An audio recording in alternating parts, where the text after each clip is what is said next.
So you say you want to know the truth? You can't handle the fucking truth. As they would say, plenty of folks would have you believe that you cannot know the truth, or you can't handle the truth. And in my opinion, the truth is, that's absolutely correct. Nor would you want to, because the truth is not just subjective in some form, but also being objective, the objective truth. You know, you drop a glass, it's going to break, may or may not, but you know what I'm saying. Gravity works. Experiments and science have basically been our closest approximation of what truth is by scientific discovery and the scientific method. And it was never meant to be separate from the church or religion as a whole, but rather a way to better understand God, if you will, which mathematics falls into the same line with this, mathematics being essential for, geometry and understanding basic, principles of the universe. So without mathematics, science would not exist. You can consider mathematics its own language, just like music. I'm a musician, okay? I write songs. I sing songs on guitar. I've written dozens of tunes, right? I know all the chords. But if you show me a piece of sheet music, I know fucking nothing. I'm completely in the dark.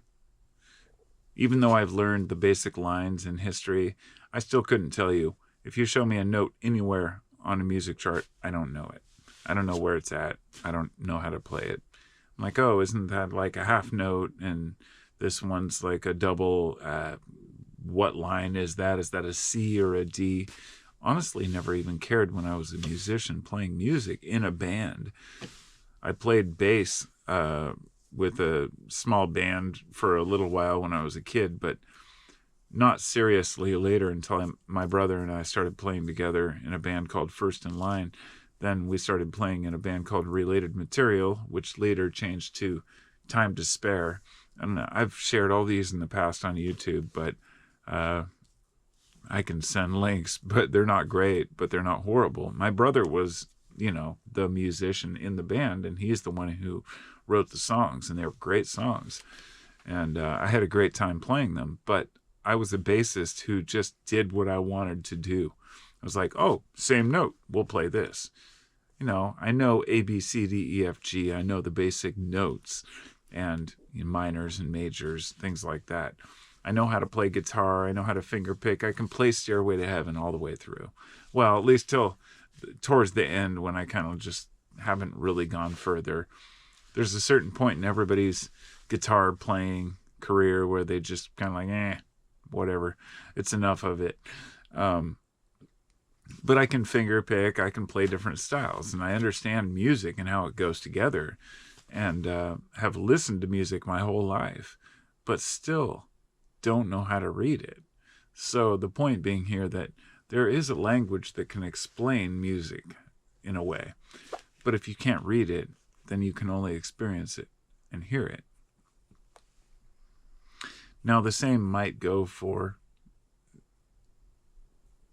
the languages of divinity or God or truth, whatever it may be out there that you could or could not, depending on how you view it, seek and find. And I'm always curious as to what kind of truths can we reveal that are truer than truth. And there have only been a few for me personally. And those have been my very intense spiritual experiences. They are usually induced by a psychotropic or psychedelic substance. I'm not going to deny that some of the very farthest realms I've gone to have been on substances.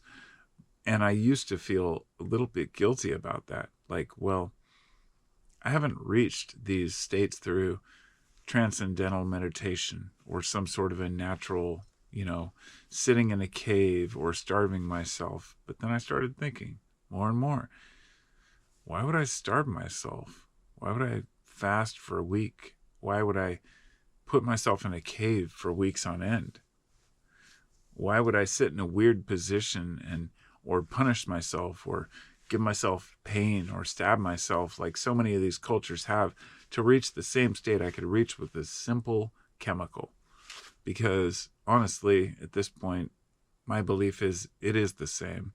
And the only argument people might have against some of the psychedelics at this point would be like, well, these are natural and these are synthetic. But then it comes down to the old argument of, well, we are human, we are natural. If we create synthetic drugs, then those are natural. You see what I'm saying? So you can, and that's not some sort of a, form of mental gymnastics to say, oh, yes, we can do drugs because they're all natural, because even if we make them, they're natural. No, not by a long shot. But like many psychonauts have proven, the experience of 5-MeO-DMT is the same, whether it's natural or synthetic. The experience of mescaline or psilocybin, not quite sure yet. It appears that psilocybin synthetic versions are the same as natural. And the argument is that they're missing the spirit of the plant. And I'm the kind of guy who would have believed that at one time, and maybe still do. I don't think so much of the plant as the god, right? We think of the plants as the messenger. So you're not worshiping the mushroom.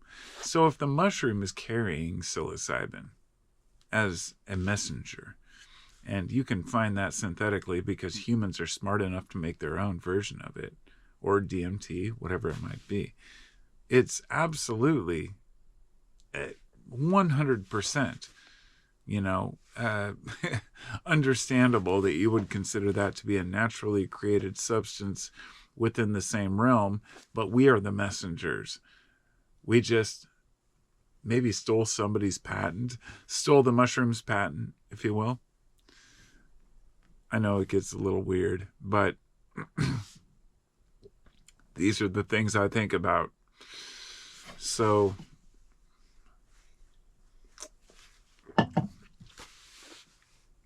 it's a Monday night, January 13th, 2025.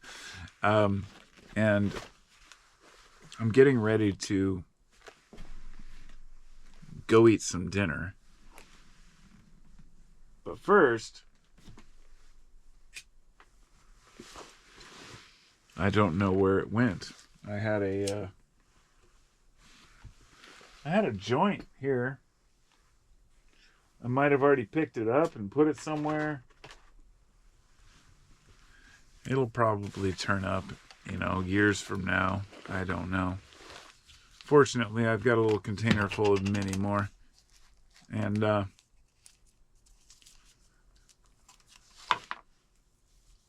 already gone to work today. Then I came home and I did more work and painted stuff. Got things ready. Cut down some molding. Got it ready for work tomorrow. So I'm not being irresponsible. I'm actually just tidying up with the end of my day.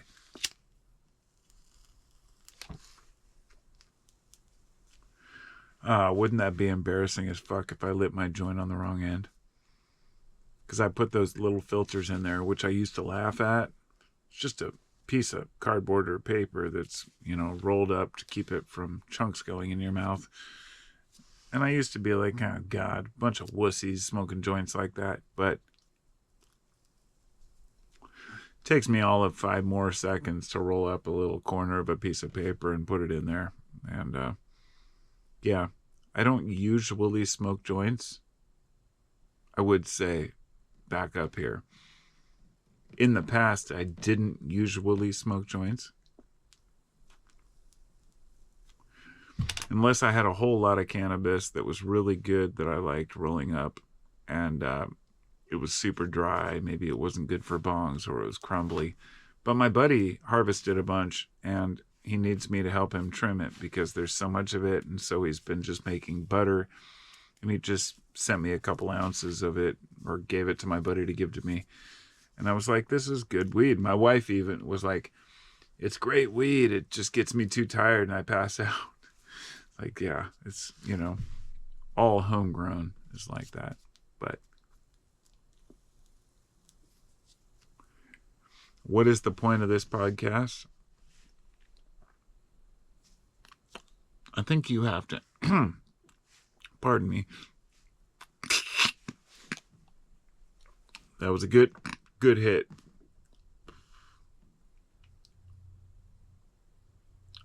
I think you have to figure that out for yourself.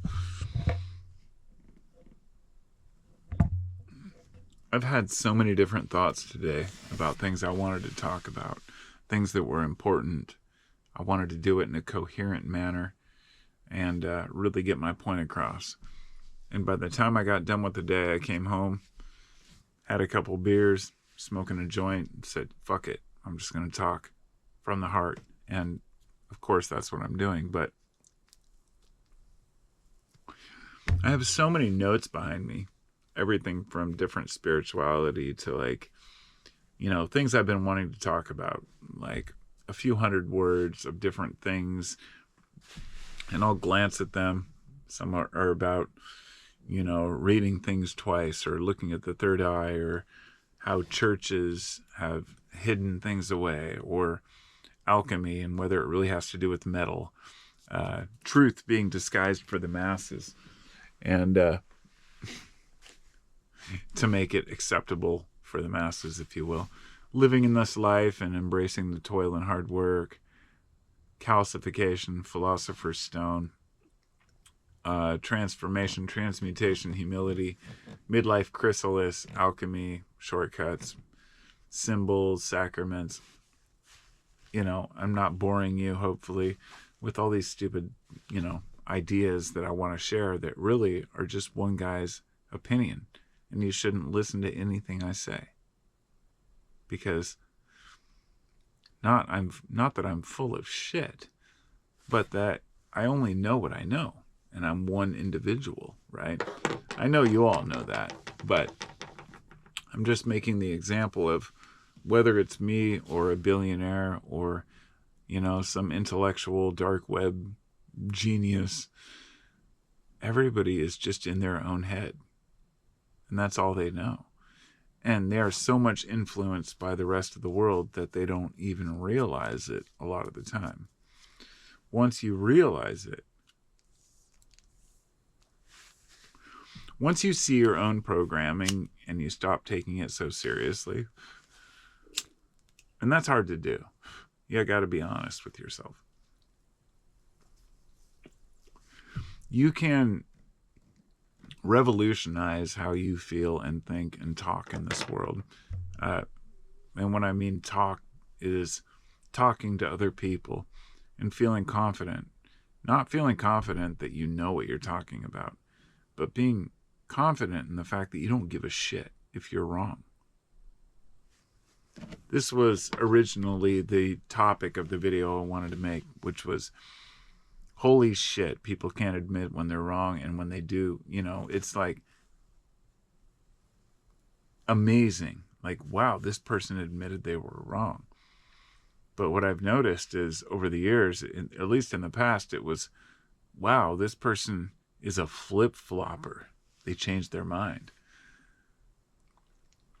I remember this started years ago with the governor or council member, somebody in Florida who had changed their mind on cannabis, and the interviewer from some media channel, of course, some mainstream news channel, asked him, like, well, you used to be very opposed to marijuana.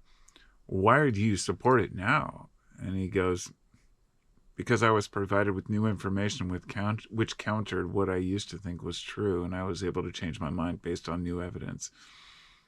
Of course, the reporter was totally caught off guard and didn't know what the fuck to say because they're idiots. But No offense. I mean, that's true. Most reporters are just morons. The way they act and talk is just not... Okay, they might be very smart people, but they're playing a moron on TV.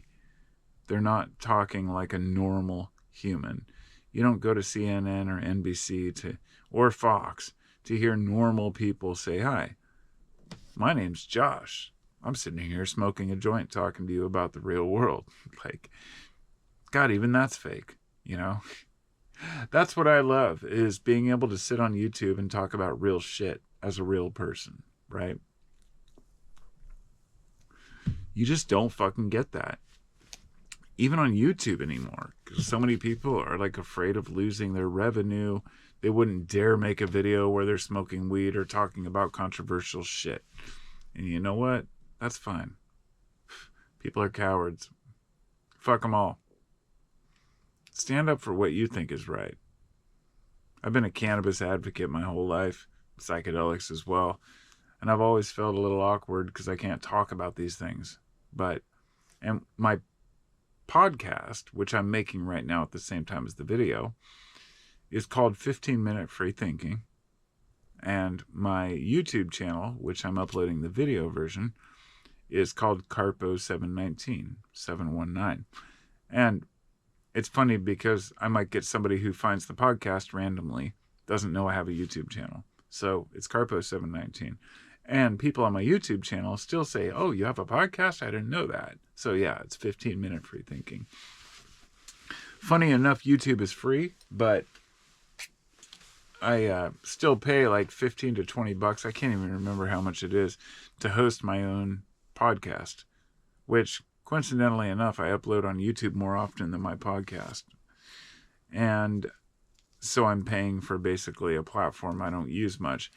I think that's my own weirdness, because I don't have the same following on there. That's one thing, but that's not why I don't upload. It's because talking to a microphone is harder than talking to a camera for me at this point. It's weird. So I've solved this problem by recording every time I do my podcast. I do a video version and I do an audio version. And the audio version always goes on my podcast, and the video version goes on YouTube always, but only about half the time do I list it, maybe a quarter of the time, the actual, podcast live recording version.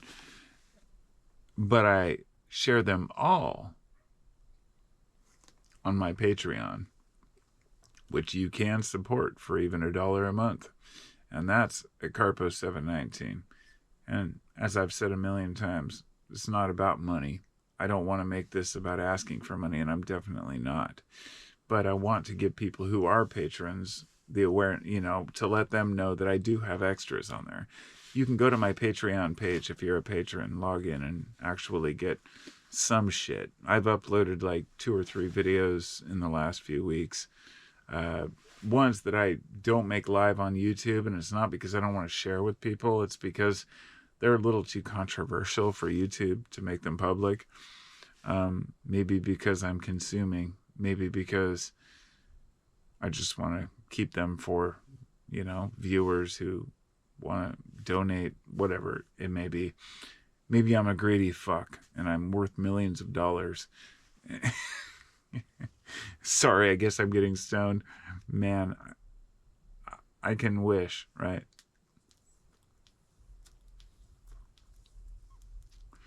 No, as of right now, I just got done painting some stuff for my work, and then I have to go to work in the morning and deliver it to a restaurant in Northwest Portland, right on 23rd near Burnside, and I have to install these little benches in this local restaurant. It's called Republica. And I've been there once, and the owner wanted me to build these little planter boxes, so I did.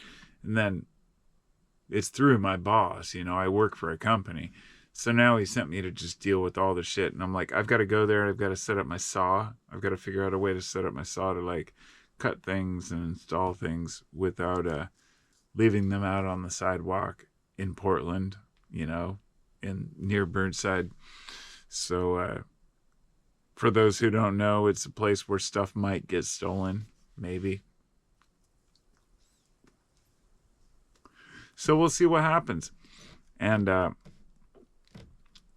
maybe she can set me up with the spot out back. Maybe she said there was like an alley or something. Maybe I could set my saw up out there. But at any rate, before I do that, before I go to work in the morning, that means I have to finish up this video. Go in the house, make some dinner, tuck my kids in, go to bed, wake up, and then drive to work. Because that's what we do. We're humans, and that's the modern world we live in. Thanks for visiting. I love you all, and I'll see you next time. Bye-bye.